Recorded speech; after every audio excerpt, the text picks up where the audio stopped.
Bom dia, boa tarde, boa noite. Nós somos alunos de fisioterapia do segundo período e vamos apresentar um trabalho sobre protozoários e parasitas. Meu nome é Luísa. Meu nome é Maria Eduarda.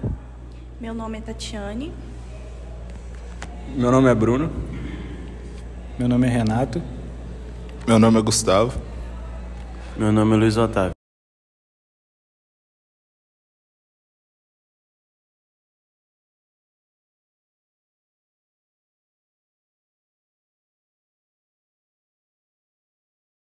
Oi, meu nome é Maria Eduarda, estou no segundo período de fisioterapia e a gente está fazendo um trabalho falando sobre protozoários e parasitas e a gente vai estar informando sobre características, definições e doenças desse grupo. E eu vou estar falando brevemente sobre o que é um protozoário, um parasita e a definição desse trabalho. Basicamente, protozoários são parasitas unicelulares, eucariontes e heterotróficos, que algumas espécies podem viver livres, outras são considerados como parasitas. Dessa forma, eles podem ser tanto como assexuado ou sexuado, ter sua reprodução de maneira sexuada e assexuada. Também tem tipos de classificação da sua forma de locomoção, como ciliados, flagelados, esporozoários e ameboides. E dentro disso a gente pode estar falando de algumas doenças classificadas como protozoários, como doença de Chagas, malária, toxoplasmose, que a gente vai estar informando nos próximos slides. Parasitas, então, também tem sua definição como organismo que se instala no corpo de outro para retirar o alimento. Então, ele se nutre retirando de outro ser. Então, ele vive, o parasitismo, né? E com isso, se o hospedeiro acabar morrendo, a parasita também acaba morrendo porque não vai ter a nutrição definida para ele, né? A nutrição diretamente para ele. E qual é o objetivo geral do nosso trabalho? É definir o que é protozoário e parasitas, explicar como são as suas classificações, suas estruturas, como forma o nutriente, né? Como que ele vive como ele se nutre, e falar sobre suas funções estruturais e identificar doenças causadas pelos nossos protozoários e parasitas. Olá pessoal, meu nome é Renato e hoje vim falar um pouco sobre as características e a classificação dos protozoários. Bom, vamos começar pelas características. O protozoário pertence ao reino protista. Ele é um micro-organismo eucarionte e unicelular, ou seja, eucarionte, pois ele apresenta núcleo, que é delimitado por um envoltório nuclear. E lá dentro fica o DNA do protozoário. Ele é unicelular, pois apresenta somente uma célula. E não existem protozoários pluricelulares.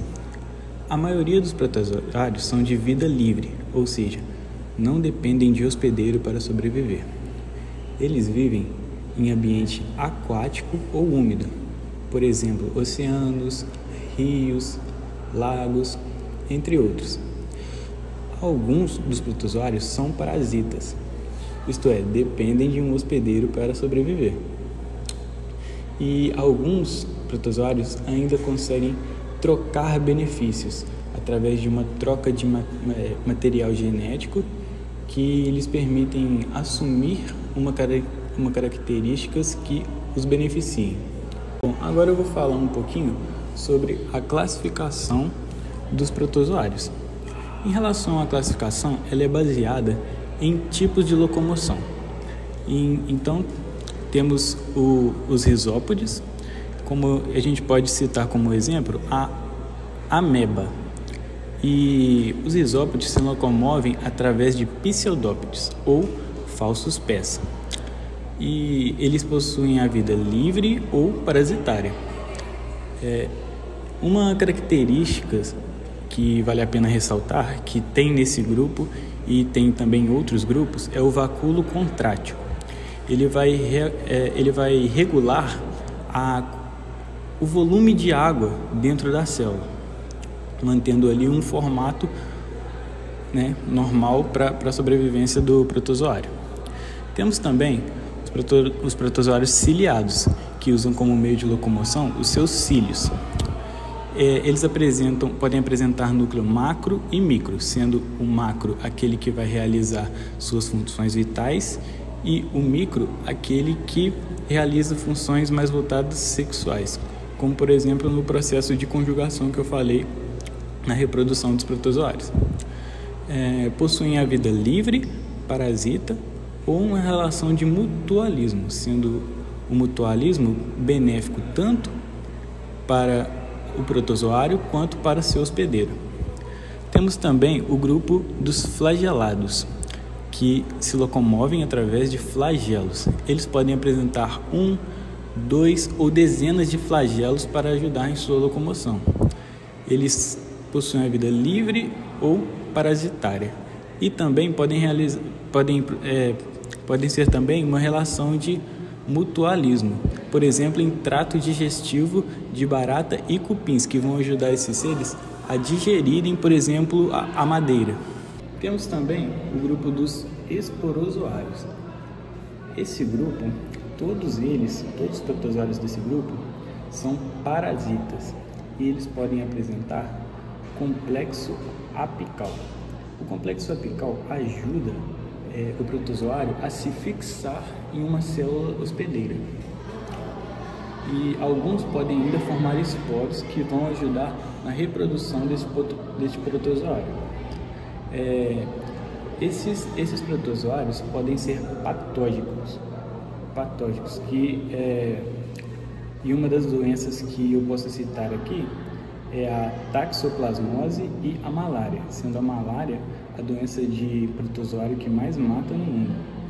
Temos outros dois grupos que são os foraminíferos e os actinopodas. Esses dois grupos, os dois também se locomovem através de pseudópodes, igual o grupo dos risópodes. Só que os seus pseudópodes são um pouco diferentes. Os foraminíferos englobam os protozoários que possuem carapaça externa à célula, rica em perfurações de onde saem os pseudópodes, e os actinopodas, protozoários que apresentam locomoção por pseudópodes, mas com essa estrutura em formato afiliado. Bom, foi isso, galera. Vou passar a voz aqui para minha próxima colega que vai apresentar. Então é isso, valeu. Meu nome é Luísa e eu vou falar sobre protozoários patogênicos.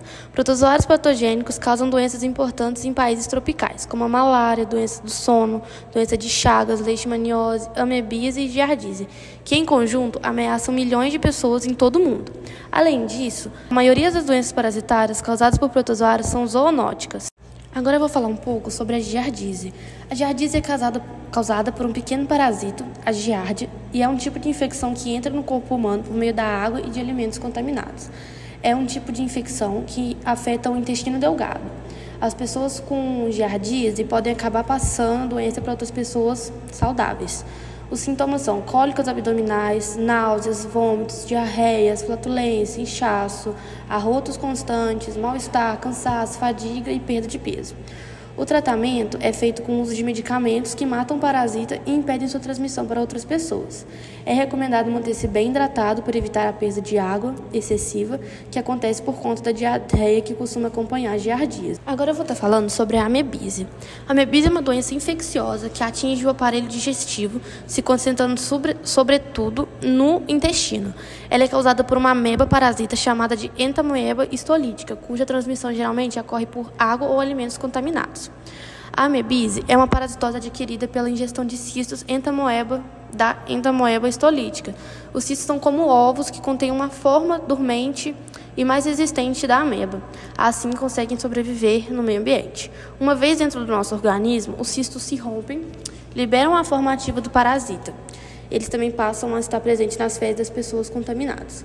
Essa condição é mais frequente em locais sem saneamento ou com saneamento básico muito ruim, e as situações que podem favorecer a transmissão dessa ameba incluem ingestão de água contaminada por fezes humanas, ingestão de alimentos contaminados e contato oral anal com uma pessoa infectada.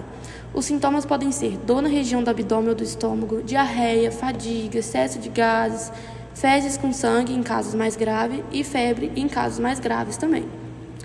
O tratamento geralmente é tratado com o auxílio de antibióticos, mas lembrando sempre que é preciso consultar um médico para que ele prescreva um medicamento mais adequado para o seu caso. E a gente pode prevenir a amebise lavando as mãos com sabonete antes de comer, antes de preparar alimentos, após usar o banheiro, evitar comer frutas descascadas ou vegetais crus em locais com baixo saneamento básico, optar por beber água filtrada ou engarrafada em locais com baixo saneamento básico também. Se for tomar água da torneira, primeiro deve ser fervida por no mínimo 1 minuto. Olá, meu nome é Tatiane. Eu vou falar um pouquinho sobre parasitas intestinais. Os parasitas intestinais, eles são organismos que habitam no trato gastrointestinal de seres humanos e de animais. Elas sobrevivem retirando os nutrientes dos hospedeiros e pode causar sintomas leves e até doenças mais graves. São os principais grupos de parasitas intestinais são os protozoários e os eumintos, mas eu vou falar um pouquinho mais sobre os protozoários. Os protozoários, eles são organismos unicelulares, ou seja, ele tem apenas uma célula. Eles pertencem ao reino protista e são classificados como eucariotas. Eles possuem núcleo celular e organizado. Alguns protozoários, eles são parasitas, como o Plasmodium, que ele é o causador da malária. Eles vivem em ambientes aquáticos ou úmidos e podem ser livres ou parasitas de outros organismos. Eu vou citar aqui 3 parasitas intestinais mais comuns aí. A giardia, ela é um protozoário causadora da giardíase, como todo mundo conhece. Geralmente ela é transmitida através de ingestão de alimentos contaminados ou da água contaminada também. O ciclo de vida da giardia, ela começa com a ingestão de cistos, que é a forma resistente do protozoário, pela água ou pelos alimentos contaminados. No intestino, o cisto ele transforma em trofozoito, que ele se multiplica e provoca a infecção. Os trofozoitos, eles liberam mais cistos que saem pelas fezes e assim continua o ciclo de transmissão das giardias. Os sintomas incluem diarreia, cólicas, náuseas, gases, perda de peso. E em alguns casos mais graves, em alguns casos, ela pode ser assintomática. O tratamento inclui medicamentos, como antibióticos, receitado pelo médico. E, além disso, também é bom manter uma boa hidratação, uma boa ingestão hídrica e seguir também as medidas de higiene íntima e pessoal. Agora eu vou falar um pouquinho sobre ancilóstomo. Eles são vermes nematóides que causam a ancilostomíase. As larvas presentes no solo, elas podem penetrar na pele humana, geralmente quando a pessoa anda descalço no solo, e ele perfura a pele, entra na corrente sanguínea e assim ela é estabelecida no intestino. No ciclo de vida do ancilóstomo, ela é liberada na fezes do hospedeiro e ela se desenvolve no solo, onde ela eclode e libera larvas infectadas. Quando no contato com a pele humana, essas larvas penetram no corpo e atinge a circulação sanguínea e assim ela vai e chega até os pulmões. De lá, elas sobem até a garganta, que ocasionalmente pode provocar uma tosse, um pigarro na pessoa, a pessoa vai tossir, vai acabar inalando esse parasita e assim continua o seu ciclo de vida. Ela pode causar anemia também, dores abdominais, perda de apetite, em alguns casos mais graves, a desnutrição. A infecção inicial, ela pode provocar irritação na pele, que é onde o local onde a larva ela penetrou, que é a dermatite. O tratamento, ela pode ser como a da giardia, que é com medicamento, e em alguns casos, quando provoca anemia, é feita a reposição de ferro. Agora eu vou falar um pouquinho da oxiúrio. A oxiúrio é um pequeno verme nematóide e ele causa a enterobíase. E é especialmente comum em crianças, que é transmitido pelo contato com objetos, alimentos contaminados, com o ovo do parasita. O ciclo da oxiúrio, ela começa quando os ovos eles eclodem, geralmente pelo contato com a mão até a boca. No intestino, os ovos eclodem e liberam larvas que crescem e se tornam adultos. As fêmeas, elas se deslocam até o ânus para depositar os seus ovos e aí é o que causa a coceira intensa. E essa coceira, as mãos entram em contato com os ovos e assim continua a transmissão da oxiúrio. Ela causa coceira, como eu disse, coceira intensa na região anal, principalmente à noite, e o que pode também interferir no sono, na qualidade de sono do paciente. Os sintomas incluem irritabilidade e, em alguns casos, até a dor abdominal. O tratamento ele é feito com medicamento também, com antibióticos, e também deve ser administrado em toda a família para evitar a reinfecção. A prevenção, de modo geral, aí, em todos os parasitas, são as medidas de higiene, né? Como lavar as mãos com frequência, antes da refeição, após usar o banheiro, consumir bastante água e tratada principalmente, lavar bem os alimentos, certificar de que eles estejam bem cozidos, evitar andar descalço em solos potencialmente contaminados. Eu sou o Gustavo, eu vou falar sobre parasitas sanguíneos. Parasitas sanguíneos são organismos que se replicam no citosol dos eritrócitos e são considerados patógenos intracelulares. Existem vários tipos de parasitas, como bactérias, protozoários, helmintos, que são os vermes, e artrópodes. O plasmodium é um parasita unicelular que causa a malária em seres humanos e outros animais. O Trypanosoma cruzi é um protozoário flagelado que causa a doença de Chagas e que se apresenta no sangue de vertebrados na forma infectante de tripomastigota. A leishmaniose é transmitida por mosquito pólvora, flebótomos ou flebotomíneos, que se infectam ao picar pessoas ou animais infectados. Os parasitas podem ter seu ciclo de vida exclusivamente no sangue, o que se torna predominantemente hematozoários, como o plasmódio e babesia, os esporozoários. A transmissão de parasitas sanguíneos pode ocorrer por meio de vetores artrópodes, como insetos, ou pela ingestão de alimentos ou água contaminadas. Alguns sintomas de parasitas sanguíneos são perda de peso, perda de apetite, dor estomacal, diarreia e gases intestinais. Parasitas tissulares. Parasitas tissulares são organismos que vivem e se multiplicam nos tecidos dos hospedeiros animais, os humanos, causando doenças e lesões. Alguns exemplos são Cisticercoccus, Echinococcus e Toxoplasma. Cisticercoccus, ovo ingerido por hospedeiro intermediário. Larva se desenvolve em cisticercose. Hospedeiro definitivo, ingerido carne cru ou mal cozida. Echinococcus, ovo ingerido por hospedeiro intermediário, animais larva se desenvolve em cisto hidatidus, hospedeiro definitivo humano, por conta com fazer os animais infectados. Toxoplasma, ovo ingerido por hospedeiro intermediário.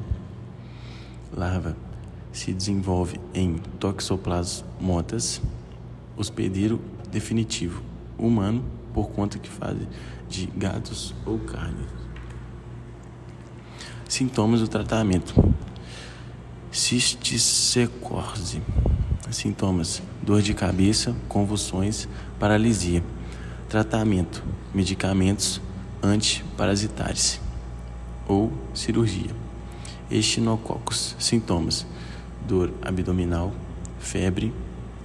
Tratamento: medicamentos antiparasitários e cirurgia.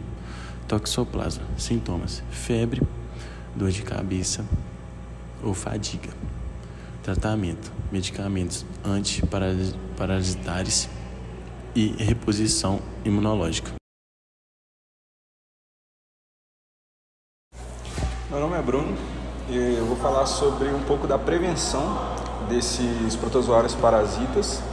E começando falando um pouquinho mais do que os meus colegas já falaram, que os protozoários eles são organismos unicelulares que eles podem causar doenças em humanos, animais. A gente tem o exemplo da malária, da leishmaniose, da amebíase, E muitas dessas doenças elas são transmitidas por vetores, como mosquitos, moscas, entre outras coisas aí que são como vetores.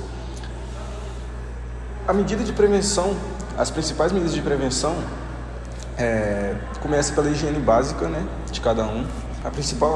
Uma das principais higienes básicas é lavar bem as mãos antes de comer, depois de ir ao banheiro. É muito importante essa higienização das mãos de uma forma bem rígida e que seja eficaz, com o uso de detergentes, sabonetes que possam estar ali ajudando a desinfectar a sua mão, entre outras partes do seu corpo. Alimentação também é muito importante, lavar verduras antes de serem ingeridas, comer um alimento bem comido, bem cozido. Alimentação segura é muito importante.